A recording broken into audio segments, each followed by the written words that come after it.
CGP dari Angkatan 5 dari Kota Kendari. Nama saya Evini Karyawati dari SDN 1 Kendari. Saya meminta waktu sebentar saja Pak untuk berdiskusi mengenai kasus-kasus yang terjadi di sekolah yang berkaitan dengan dilema etika atau bujukan moral. Bisa ya Pak? Bisa. Oke Pak, pertanyaan pertama saya, selama ini bagaimana Anda dapat mengidentifikasi kasus-kasus yang merupakan dilema etika dan bujukan moral? Untuk mengidentifikasi masalah-masalah tersebut, saya meninjau dulu permasalahannya apa. Di antara permasalahan yang saya dapatkan biasanya di sekolah saya sendiri adalah pengambilan kebijakan dalam siswa-siswa yang rajin dalam pembelajaran, namun memiliki tingkat berpikir yang rendah. Kayak begitu. Itu terjadi di kelas berapa? Itu terjadi di kelas 4. Di kelas 4. Kelas 4. Jadi dalam proses belajarnya di kelas itu kurang maksimal ya? Iya, betul sekali. Jadi dalam pembelajarannya dia memiliki keterbelakangan mungkin dalam berpikir yang tidak sama dengan siswa-siswa yang lainnya. Mungkin ketika siswa yang lainnya dikatakan 5 tambah 10, mereka sudah tanggap sama dengan 15. Kalau dia masih berpikir panjang. Ya, kayak begitu. Mungkin anak ini berkebutuhan khusus atau belum sampai dalam derajat belum sampai dalam derajat demikian. mungkin Namun hanya daya nalar ya, kurang betul, saja. daya nalar kurang. Terus bagaimana Bapak menyelesaikan masalah tersebut? dalam permasalahan ini tentunya tidak bisa diselesaikan dalam satu sisi tersendiri. Mungkin kita akan menyelesaikan dari beberapa sisi. Yang diantaranya mungkin dari sisi orang tua, ya pembimbingan di rumah, dari sisi wali kelasnya, atau dari sisi kurikulumnya tersendiri. Makanya harus dilihat beberapa sisi.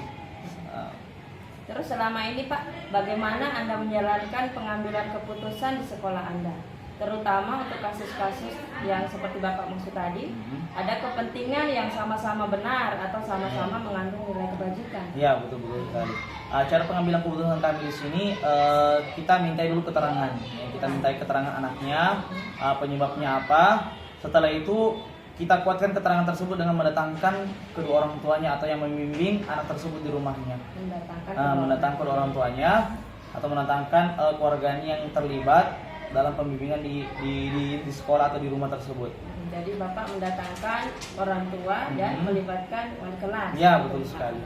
Terus langkah-langkahnya Pak, langkah-langkah atau prosedur seperti apa yang biasa Anda lakukan selama ini? Baik, langkah-langkah yang kami lakukan selama ini, yang pertama, ketika anak tersebut memiliki keterbelakangan dalam berpikir, namun memiliki keaktifan dalam kesehariannya, langkah yang pertama kita akan adakan pertemuan terlebih dahulu. Ya, pertemuan masalah apa yang masalah apa yang telah dilakukan oleh anak ini, atau ada background atau latar belakang apa selama ini, mungkin ada faktor psikologis sebelumnya atau bagaimana. Setelah itu misalkan kalau tidak ada, kita cari lagi permasalahan yang lain. Mungkinkah dia tidak cocok dengan pembelajaran mungkin di kelas, mungkin kita memberikan pembelajaran yang lain di luar kelas, atau kita memberikan pelajaran tambahan misalkan dengan wali kelasnya. Nah, setelah itu ketika kita sudah menyelesaikan semua permasalahan-permasalahan yang ada, kita coba. Setelah kita coba, kita tinggal menunggu hasil nanti ke depannya. Paling tidak kami sebagai kepala sekolah juga melihat bagaimana anak-anak tersebut kesehariannya. Misalnya kalau kesehariannya aktif misalkan, yang meskipun memiliki keterbelakangan dalam berpikir tapi orangnya aktif, kita bisa menimbang ya. Paling tidak kita menilai 50% dari keaktifannya di sekolah begitu. Jadi misalnya seperti itu bisa dinaikkan kelas ya? Ya, betul bisa. Namun yang kita praktikkan dalam sekolah kami adalah kita memberikan kenaikan kelas. Dalam hal ini adalah kenaikan kelas dalam percobaan selama 3 bulan. Percobaan biasanya berapa bulan? Percobaan 3 bulan biasanya, Bu. 3 bulan. Terus kalau misalnya ada perubahan signifikan? Ya, misalnya kalau ada perubahan signifikan kita pertahankan di kelas tersebut. Tapi kalau tidak? Kalau tidak misalkan kita kembalikan mungkin belum layak di kelas tersebut. Karena begini, Bu. Jadi kadang-kadang anak-anak seperti begini kan kadang-kadang juga ada faktor lain di rumah, gitu kan. Artinya kurang pembimbingan dari orang tua, terus kurangnya mungkin mungkin di sekolah aktif, tapi ketika pulang di rumah karena kurangnya asuhan, kurangnya bimbingan dari orang tua, terus kurangnya motivasi juga di rumah, hingga akhirnya ya pembelajaran cuma di sekolah, pulang sekolah sudah lepas. Tapi kalau kita memberikan motivasi, Anda misalkan 3 bulan diberikan kesempatan untuk belajar aktif di rumah juga, kalau tidak Anda akan kembali lagi ke kelas 4. Dia akan ada motivasi yang tinggi. Oh yes, daripada saya kembali lagi, mending saya lebih motivasi lagi di rumah, meskipun tidak ada yang membimbing, tetap saya motivasi yang tinggi lagi di rumah.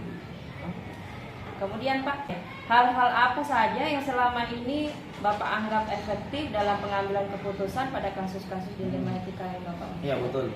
Langkah-langkah yang kami dapatkan atau dampak positif mungkin ya. Yang Bapak anggap efektif, paling efektif cara itu dalam penyelesaian masalah. Ya, dalam penyelesaian masalah ini langkah-langkah yang paling efektif yang kami dapatkan adalah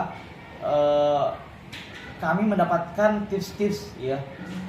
Kami mendapatkan tips-tips atau cara-cara yang membuat anak-anak tersebut lebih tinggi lagi, yang mungkin IQ-nya mungkin di bawah standar menjadi standar begitu. Mungkin diantaranya adalah langkah-langkah mungkin pembelajaran di sekolah, ada pembelajaran tambahan misalkan setelah zuhur, atau ada pembelajaran tambahan mungkin di luar KBM yang normal misalkan begitu. Jadi menurut Bapak cara yang paling efektif itu memberikan pelajaran tambahan? Betul sekali. Hal-hal apa saja yang selama ini merupakan tantangan dalam pengambilan keputusan pada kasus-kasus dilema etika? Baik, tantangan yang pertama yang kami dapatkan dalam mengambil keputusan dalam contoh yang tadi adalah mungkin adanya di antara orang tua yang lain atau teman-teman yang lain merasa tidak senang kan dalam percobaan ini ya, dalam mengambil keputusan kebijakan ini mereka mungkin agak risih karena mengapa sih tidak di ketinggalan kelas saja gitu kan. Begitu itu tantangan yang pertama. Terus tantangan yang kedua, kita harus memiliki kesibukan yang lebih ekstra karena perlu pembimbingan yang lebih ekstra juga kepada anak-anak ini ya. Perlu bimbingan ekstra. Terus yang ketiga, perlunya juga di antara tantangan yang lain, perlunya kerjasama yang lebih juga kepada orang tua. Ya, terkadang orang tua juga susah dihubungi dan memiliki kesibukan tersendiri. Nah, di sini mungkin kita tantangan tersendiri. Artinya ke orang tua itu kita harus sering berkomunikasi. Yang biasanya jarang, betul sekali. lebih intens lagi gitu ya. Kemudian selanjutnya Pak, apakah Anda memiliki sebuah tata cara atau jadwal tertentu dalam sebuah penyelesaian kasus dilema etika? Apakah Anda langsung menyelesaikan di tempat atau memiliki sebuah jadwal untuk menyelesaikannya? Bentuk atau prosedur seperti apa yang Anda jalankan sebelumnya? Baik, tentunya kami memakai sistem manajemen plan ya. Kita selalu pakai manajemen plan, action dan evaluation. Nah, tentunya dalam hal ini kita plankan dulu sama orang tua dan wali kelas dan seterusnya, terus kita action, kita ambil prakteknya mulai dari pelajaran tambahan, pembimbingan di rumah dan seterusnya. Setelah itu kita evaluasi. Nah, evaluasi ini kadang kita evaluasi bulanan. Terjadwal bulanan. Ketika bulan ini 4 pekan, bagaimana perkembangan anak ini, misalkan ada perkembangan atau tidak. Nah, sampai nanti 3 bulan. Finally-nya nanti terakhirnya di 3 bulan itu bagaimana signifikan keilmuannya, apakah bertambah atau itu saja, nanti kita evaluasi di situ. Jadi evaluasinya nanti ke 3 bulan Pak ya? Iya, betul sekali. Jadi ini jadi Bapak tidak langsung selesaikan di tempat, tapi ada penjadwalan. Iya, betul, ada penjadwalan khusus dan bertahap. Ya. Kemudian selanjutnya Pak, adakah seseorang atau faktor-faktor yang selama ini mempermudah atau membantu Bapak dalam pengambilan keputusan dalam kasus-kasus dilema etika? Iya, betul sekali. Ya, tentunya di dalam hal ini ada beberapa faktor yang kami dapatkan yang mempermudah dalam hal ini. Yang pertama adanya kerjasama dengan wali kelas, itu yang pertama. Jadi menurut Bapak yang menolong atau membantu Anda dalam pengambilan keputusan yang pertama adalah wali kelas. Wali kelas yang sangat membantu dalam pembimbingan. Terus yang kedua kami mendapatkan juga dukungan dari orang tua dalam komunikasi. Iya, orang tua, pembimbingan dari orang tua baik itu dalam komunikasi yang intens dan pembimbingan langsung di rumah itu sangat membantu sekali dalam mempraktikkan penanganan pengambilan keputusan ini. Jadi yang membantu Bapak di sini wali kelas dan orang tua. Oke. Dari semua hal yang telah Bapak sampaikan, pembelajaran apa yang dapat Bapak petik dari pengalaman Anda pengambilan keputusan dan dilema etika? Nah, tentu bagus. Jadi salah satu pengalaman yang paling penting yang saya dapatkan dari pengambilan kebijakan ini atau pengambilan keputusan ini adalah jangan pernah melihat sesuatu dari satu sisi. Ya. Jangan pernah melihat sesuatu dari satu sisi ataupun dari satu aspek. Ya. Karena sesungguhnya boleh jadi aspek ini mungkin tidak cocok di anak ini, tapi cocok di aspek yang lain. dan jangan pernah mungkin melibatkan sesuatu aspek dalam satu aspek anak, karena sesungguhnya anak itu memiliki kemampuan yang berbeda-beda kan. Mungkin dalam bidang ini dia tidak mampu, di bidang lain dia mampu. Minatnya berbeda-beda. Makanya saya memutuskan bahwa salah satu pengalaman yang terbaik yang saya dapatkan di sini dalam pengambilan keputusan ini adalah selalu mengambil keputusan melibatkan beberapa hak. Ya, melibatkan beberapa pihak, baik itu orang tua, wali kelas atau wakil kepala sekolah dan seterusnya. Itu yang pertama. Terus yang kedua, pembelajaran yang kedua yang dapat saya ambil dari pengambilan keputusan ini adalah jangan sekali-kali kita menyepelekan peserta didik kita, ya. Karena sesungguhnya peserta didik kita itu sangat mengharapkan sekali kebijakan dari kita. Kapan kita sedikit saja salah dalam mengambil kebijakan itu akan berpengaruh, ya mungkin akan berpengaruh sepanjang hidupnya. Nah, makanya sini dalam pengambil kebijakan itu sangat penting sekali, apalagi ya artinya harus dipikir matang-matang, ya harus pikir matang-matang, harus diikutkan dengan musyawarah, dengan rapat dalam mengambil kebijakan ini. Pak, saya banyak menarik pelajaran dari apa yang telah Bapak sampaikan tadi. Terima kasih Bapak atas waktunya. Sampai jumpa di lain waktu. Terima kasih banyak Pak. Assalamualaikum warahmatullahi wabarakatuh. Waalaikumsalam.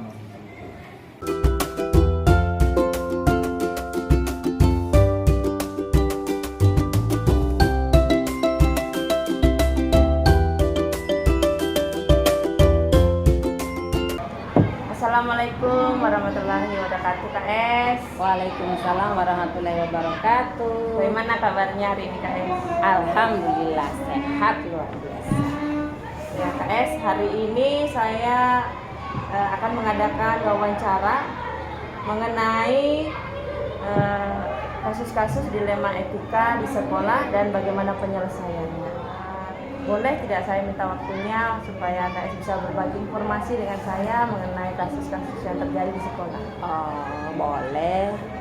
Selama itu saya bisa bantu, apa salahnya? Kira-kira apa yang saya bisa lakukan? Ya, baik guys. Ini ada pertanyaan yang pertama. Selama ini bagaimana KS itu dapat mengidentifikasi kasus-kasus yang merupakan dilema etika atau bujukan moral di sekolah ini? Gimana ya? Agak berat juga sih, tapi namanya juga seorang pimpinan harus bisa mengetahui, harus bisa mengidentifikasi ketika kita sudah memberikan beberapa pengarahan, apakah itu melalui rapat, apakah itu melalui WhatsApp grup dan seterusnya. Tapi tetap juga masih ada hal-hal yang tidak sesuai dengan keinginan kita seperti itu. Jadi pada dasarnya kalau kita mau menerapkan disiplin itu harus kita mulai dari diri sendiri. Ya, intinya harus saya mulai dulu dari saya.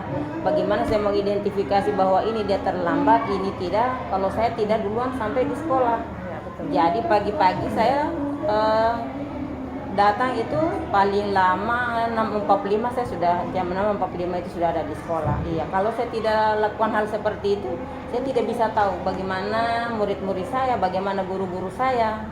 Nah, sehingga saya tidak bisa melakukan tindakan kalau saya tidak lakukan hal itu.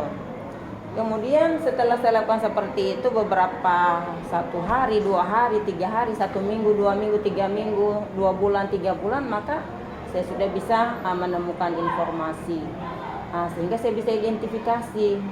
Ternyata masih ada beberapa orang guru, walaupun kita sudah sampaikan melalui rapat, melalui WhatsApp grup, tapi masih ada saja oknum guru yang terlambat seperti itu. Ya, salah satu cara mengidentifikasinya tadi saya sudah sampaikan. Saya datang lebih awal, periksa di semua kelas, mulai dari lantai bawah sampai lantai atas saya periksa, kemudian ternyata kemudian saya catat, saya buat catatan kecil. Iya. Baru 1 kali saya catat, 2 kali saya catat, 3 kali saya tidak saya catat. Tidak langsung bilang kenapa begini, tapi dicatat dulu. Nanti kita tahu kira-kira apa nanti kita tindakannya. Jadi menurut KS cara mengidentifikasi kedisiplinan guru dan siswa itu Jadi KS harus datang lebih awal gitu ya, Iya, supaya iya. bisa melihat Iya. siapa-siapa yang terlambat antara siswa dan guru. Iya, seperti itu. Kemudian KS selama ini bagaimana KS itu menjalankan pengambilan keputusan di sekolah, terutama untuk kasus-kasus di mana ada dua kepentingan yang sama-sama benar atau sama-sama mengandung nilai kebajikan. Oh ya begini. Kita kembali lagi kepada diri sebagai seorang kepala sekolah. Namanya kepala sekolah itu dia harus memiliki kompetensi kepribadian. Jadi kita harus menunjukkan bahwa akhlak yang baik dulu sebelum kita mengambil keputusan. Tentunya kita tanyakan dulu kenapa hal ini terjadi. Kita tidak otoriter bahwa kepala sekolah lah yang paling benar, tapi harus kita tahu permasalahannya apa. Tidak mungkin dia lakukan hal itu kalau tidak ada sebabnya. Ya, seperti itu. Kemudian langkah-langkah atau prosedur seperti apa yang biasa KS lakukan selama ini di sekolah? Oh iya.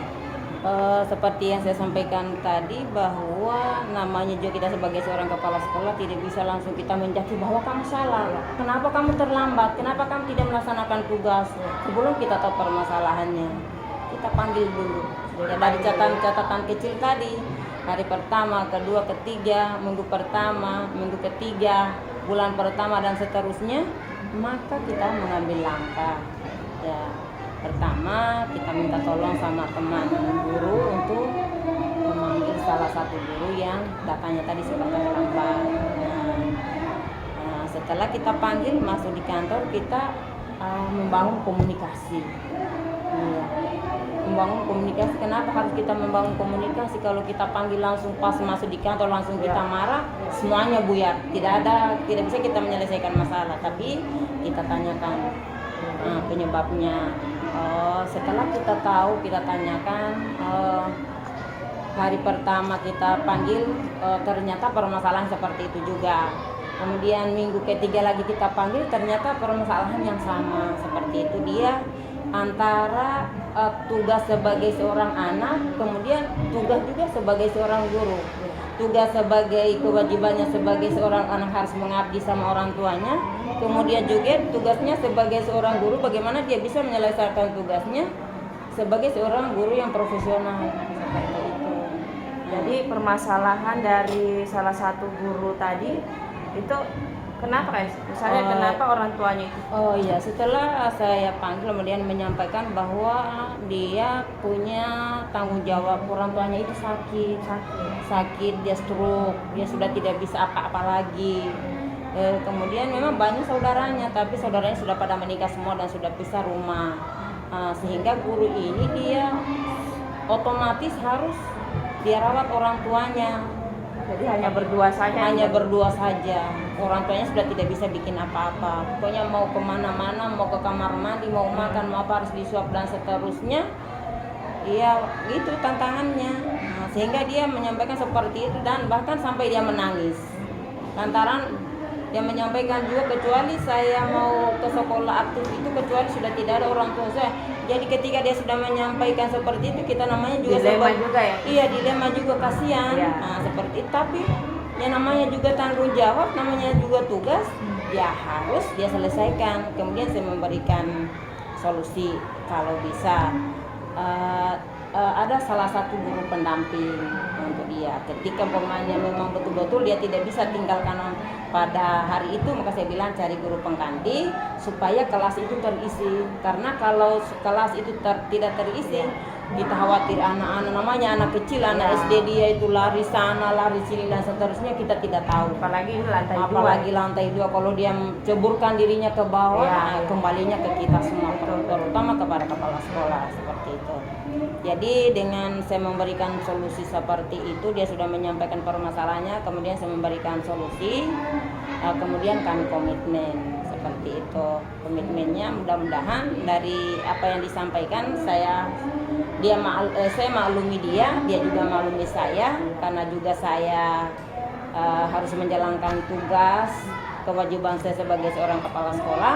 Apalagi tuntutannya kita di sekolah ini, ketika di kelas itu tidak ada gurunya, maka orang tuanya datang menghadap sama kepala sekolah, kenapa tidak ada guru. Kenapa tidak ada guru yang mengajar? Iya. Kalau ada anak-anak yang jatuh seperti apa, ada anak yang berkelahi seperti apa yang dihadapi, ini bukan benda mati, tapi yang dihadapi adalah makhluk hidup atau anak-anak. Kayak begitu. Iya. Kemudian hal apa saja selama ini KS itu anggap efektif dalam mengambil keputusan pada kasus-kasus dilema etika seperti yang tadi KS jelaskan?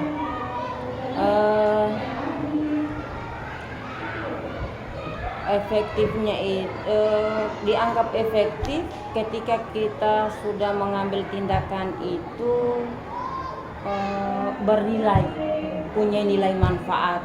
Artinya ketika kita sudah memanggil guru yang bersangkutan untuk membagi waktunya dengan baik, dia bisa menyelesaikan tugas di rumah dan bisa menyelesaikan tugas di sekolah. Intinya di situ bagaimana memanfaatkan waktu dengan seefisien mungkin, itu lebih efektif. Biar kita mau bikin schedule-nya seperti apa, tapi kalau kita tidak porsikan waktu itu dengan baik, maka sangat tidak efektif. Jadi intinya di situ adalah pemanfaatan waktu yang benar-benar harus sesuaikan. Harus kita menyelesaikan, kita sudah jam sekian saya harus selesaikan ini, jam sekian harus saya selesaikan ini. Itu yang paling efektif. Pokoknya pemanfaatan atau penggunaan waktu yang tepat. Ya. Okay. Jadi menurut KS yang paling efektif itu bagaimana guru untuk mengelola waktu ya? Iya. Pokoknya mengelola waktu dengan baik sehingga tadi supaya dia tidak bisa keteteran tadi yang tugasnya tadi juga selesai, yang di sekolah juga selesai. Seperti itu. Jadi tidak ada pihak-pihak yang dirugikan.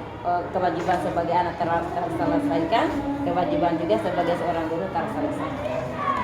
Terus kira-kira KS adakah tantangan dalam pengambilan keputusan pada kasus-kasus yang tadi KS sampaikan? Iya, tantangan sih ada. Yang pertama tantangannya itu tantangan pertama dari orang tua murid. Ya, orang tua murid di sini kan pagi datang antar anaknya. Ketika dia datang mengantar itu, dia tidak langsung pulang, tapi dia lihat dulu bagaimana anak saya sudah masuk di kelas, sudah belajar atau belum. Jadi ketika orang tuanya mengantar anaknya melihat di kelasnya belum ada gurunya, jelas kembalinya ke kepala sekolah. Dia bertanya kenapa, berarti sementara kelas lain sudah belajar. Berarti dalam hal ini saya belum bisa menjadi seorang pemimpin yang baik karena saya tidak bisa mendisiplinkan guru-guru saya seperti itu. Jadi yang pertama tantangannya adalah orang tua. Iya. Kemudian ada lagi Yang kedua itu guru-guru. Ya, guru di sini kan banyak. Ketika kita sudah rapat berkala, kemudian disampaikan grup melalui grup WhatsApp bahwa memang betul-betul kita harus menerapkan disiplin. Seperti itu. Ada kecemburuan sosial seperti itu. Kenapa dia cemburu? Ada kecemburuan yang tidak adil.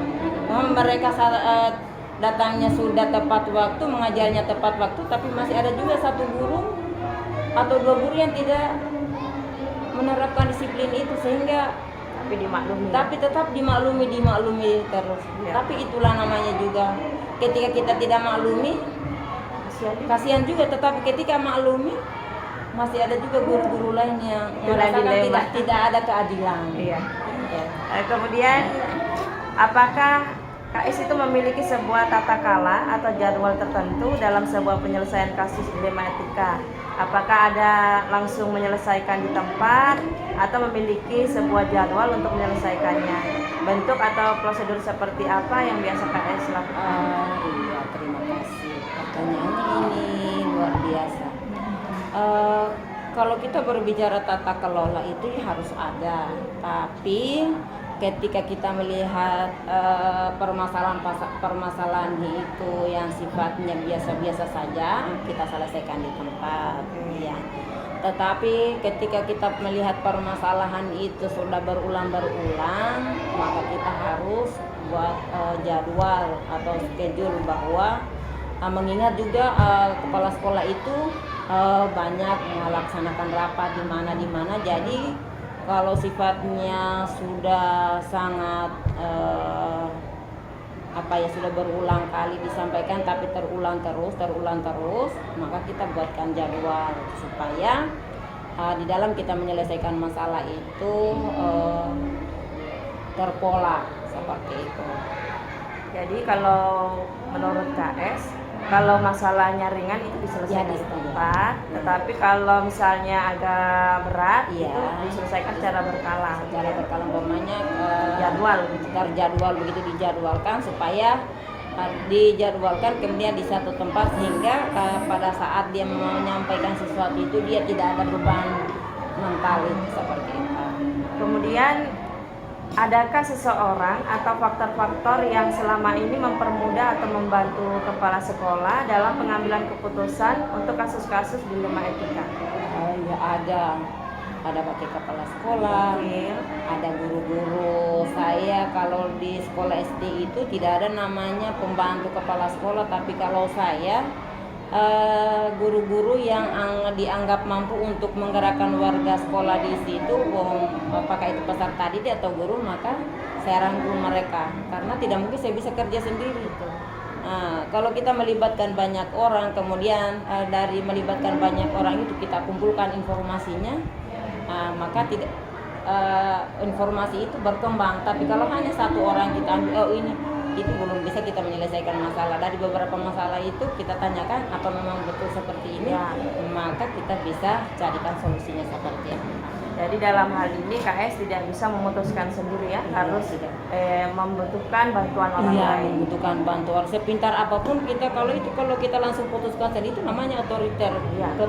Pemimpin yang tidak yang tidak mau menerima saran, yang tidak mau berbagi informasi bahwa menganggap dirinya itu bukan tipe saya, insya Allah seperti itu. Biasa. Ya. Nah, dari semua kasus yang sudah KS sampaikan tadi, pembelajaran apa yang dapat KS petik dari pengalaman dalam mengambil keputusan dilema etika? Dari pengambilan keputusan tadi, pembelajarannya banyak di situ, pembelajaran yang banyak kita ambil. Ya, salah satunya itu bahwa ketika kita mengambil keputusan, kembalinya kepada diri kita dulu. Iya. Kita mengambil keputusan seperti apa sesuai dengan tindak tanduk kita, sesuai dengan apa yang kita lakukan dalam keseharian kita sebagai seorang pemimpin, sebagai seorang kepala sekolah. Nah, ketika kita ambil keputusan itu bahwa sudah sesuai, tidak menyalahi aturan-aturan yang kita sudah sepakati bersama, ya insya Allah itu akan kita terapkan dalam lingkungan sekolah itu seperti apa yang terjadi pada oknum yang guru yang tadi, maka kita bisa selalu berkolaborasi untuk menyelesaikan masalah. Karena tanpa kolaborasi, tanpa komunikasi, tanpa musyawarah, semua itu tidak bisa kita lakukan. Bahwa memang kita tidak bisa mengambil keputusan sendiri. Sepintar apapun kita selalu butuh orang lain. Harus memberikan masukan bahwa inilah, coba ini, cara ini bisa, yang dari satu lagi. Sehingga dari beberapa masukan itu, ternyata seperti ini. Sebagai seorang kepala yang pertama itu, kita harus menunjukkan akhlak yang baik kepada guru kita agar kita menjadi teladan yang baik. Jangan hanya kita pintar menegur, tapi kita tidak bisa berbuat, tapi bagaimana kita berbuat dulu yang terbaik, kemudian bisa dicontoh orang lain. KS, banyak sekali pengalaman yang saya petik hari ini KS dari percakapan kita. Sangat bermanfaat dan berfaedah bagi saya. Semoga nanti bisa saya gunakan dalam pengambilan keputusan, baik itu di kelas maupun di lingkup sekolah. Iya. Saya terima kasih juga, ya namanya juga kita berbagi informasi, tidak serta-merta juga bahwa informasi dari kepala sekolah itu sudah paling benar, tapi kelebihan saya, kekurangannya ibu guru, kelebihan ibu guru, kekurangan saya, kita saling menutupi, insya Allah akan menghasilkan sesuatu yang terbaik. Selamat, semoga menjadi guru penggerak yang bisa menggerakkan warga sekolah, terutama dalam kegiatan proses pembelajaran yang selama ini saya lihat bukan hanya satu arah, tapi pembelajaran itu dari berbagai arah, sehingga akan menarik minat peserta didik, meningkatkan hasil belajar seperti itu harapan saya. Jadilah guru yang kreatif, ya, yang inovatif, dan insya Allah dengan apa yang sudah dilakukan pada hari ini menjadi modal untuk menjadi guru penggerak yang terbaik. Terima kasih KS atas dukungan dari kepala sekolah yang selama ini luar biasa buat saya selama jadi guru penggerak. Semoga sama-sama sukses ke depannya. Amin ya rabbal alamin. Oke, terima kasih KS. Oke, sama-sama. Assalamualaikum warahmatullahi wabarakatuh. Waalaikumsalam warahmatullahi wabarakatuh.